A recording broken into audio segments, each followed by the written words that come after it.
Hello there!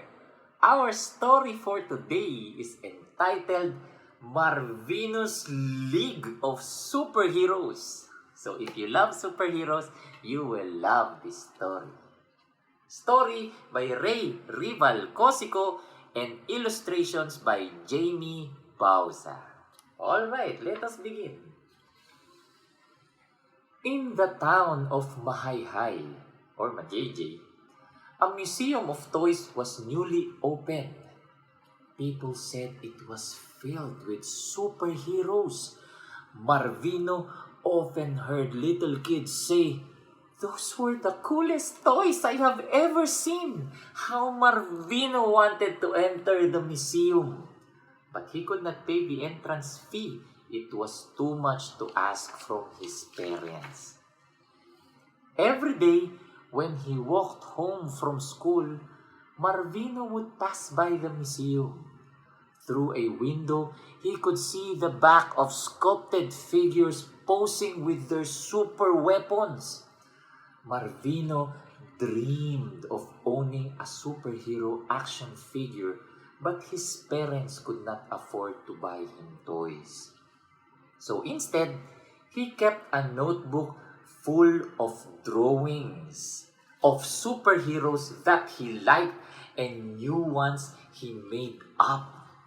Most of them were inspired by the valiant Filipino heroes his history teacher often talked about in class. Di Masilaw is Emilio Jacinto. Marvino drew him as a slasher and a mage, for his writing seemed to be filled with magic. He learned how Jacinto's readers felt compelled to join his group of Katipuneros after reading his works.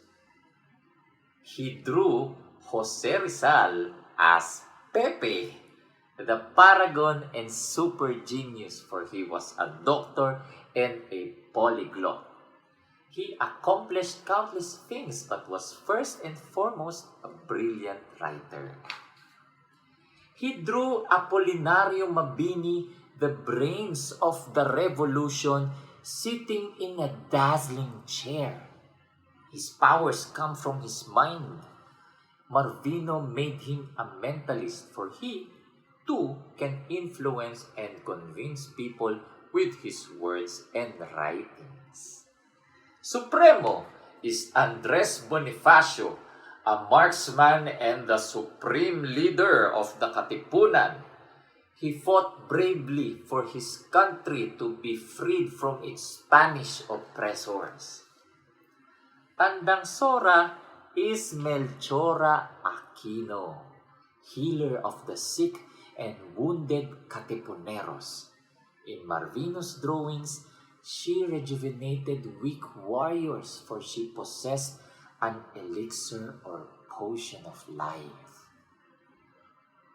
Generala is Gabriela Silang, a fearless warrior who led the Ilocanos in fighting the Spaniards. She gathered her fellow Itneg archers and men armed with arrows, sumpit, bolo, daggers, and swords for the freedom of the people. Lacambini is Gregoria de Jesus, a fine soldier who used rifles and weapons to fight for her country. She is a courageous hero who was always ready to face death. Every time he would discover a new national hero in class, Marvino would draw him or her in his notebook. He drew costumes and gave them superpowers and super weapons. One day, on his way home, Marvino saw a man in a blue shirt sitting outside the museum. He saw that his chair had wheels and that it was elaborately designed. When Marvino came closer, he saw that the man was actually holding a pen and a sketchbook. He was drawing. Marvino glanced at the illustration and was very impressed. "Neat!" he exclaimed loudly. The man stopped drawing and looked up. "I am sorry, sir. I was just looking at your drawing," Marvino apologized. The man smiled and asked, "Well, is it any good?" Marvino nodded and said, "Opo, it is very good."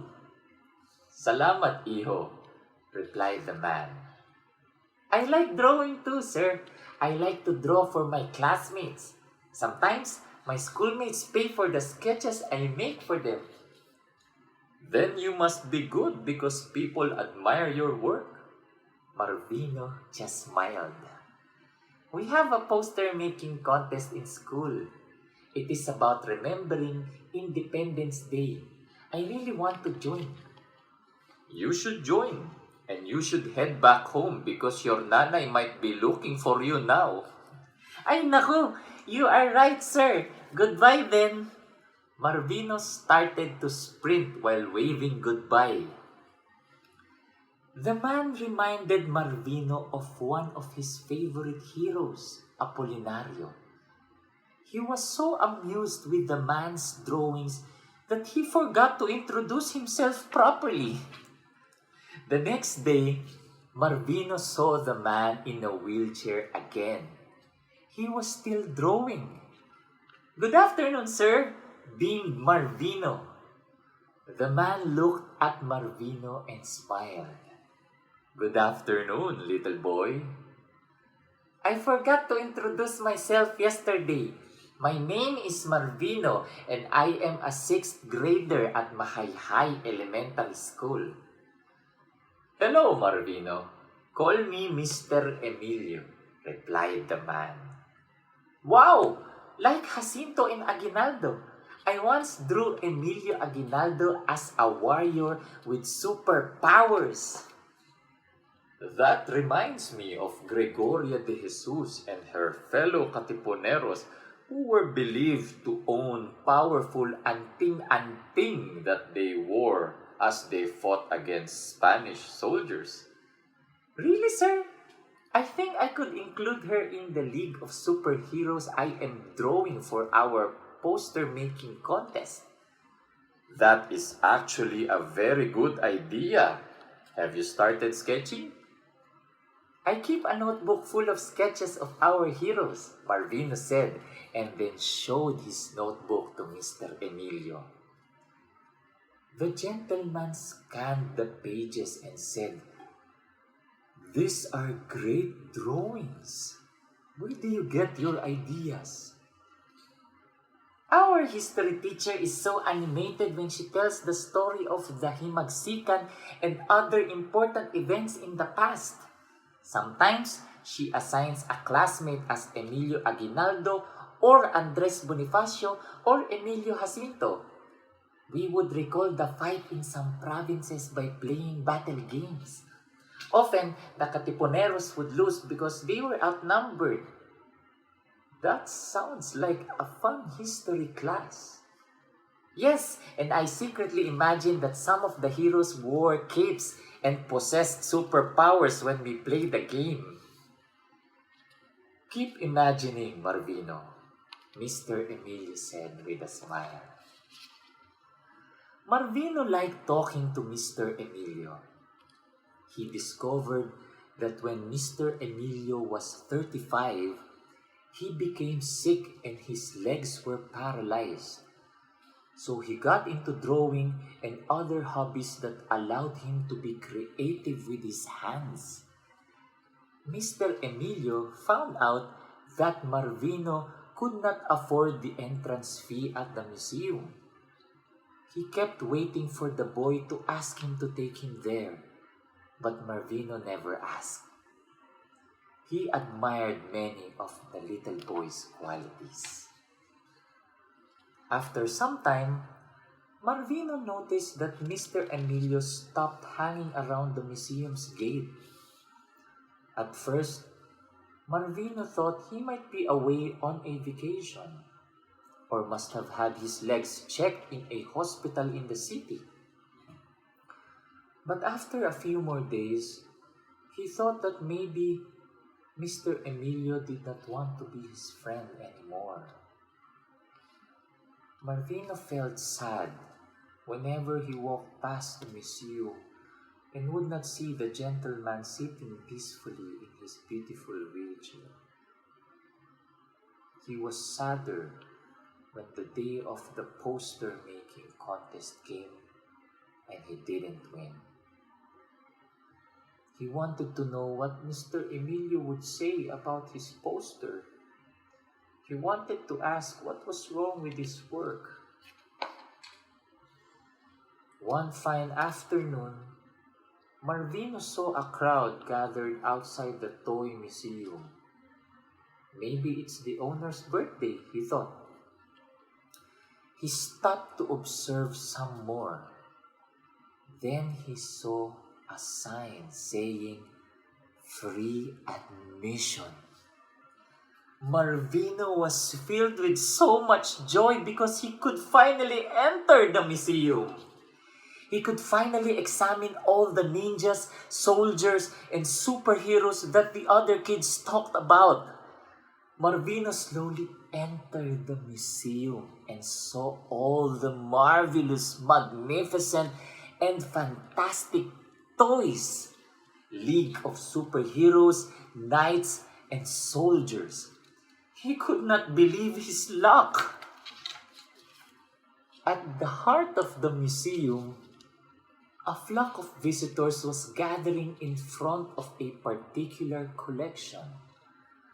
Marvino squeezed his way through the people. Then he saw Mr. Emilio on a small stage. He ran to Mr. Emilio and embraced him. He was so happy to see his friend. Mr. Emilio cleared his throat so the visitors turned to him and fell silent. "Everyone, I would like to introduce the creator of the League of National Heroes collection that I have sculpted, my good friend, Marvino." Marvino was puzzled. He then saw a familiar group of superheroes behind Mr. Emilio. The ones he drew in his notebook, only several times bigger and more real than he could imagine. Beside the sculptures was a sign that read, "League of National Heroes by Marvino Alonso." Mr. Emilio was a sculptor and was the owner of the museum.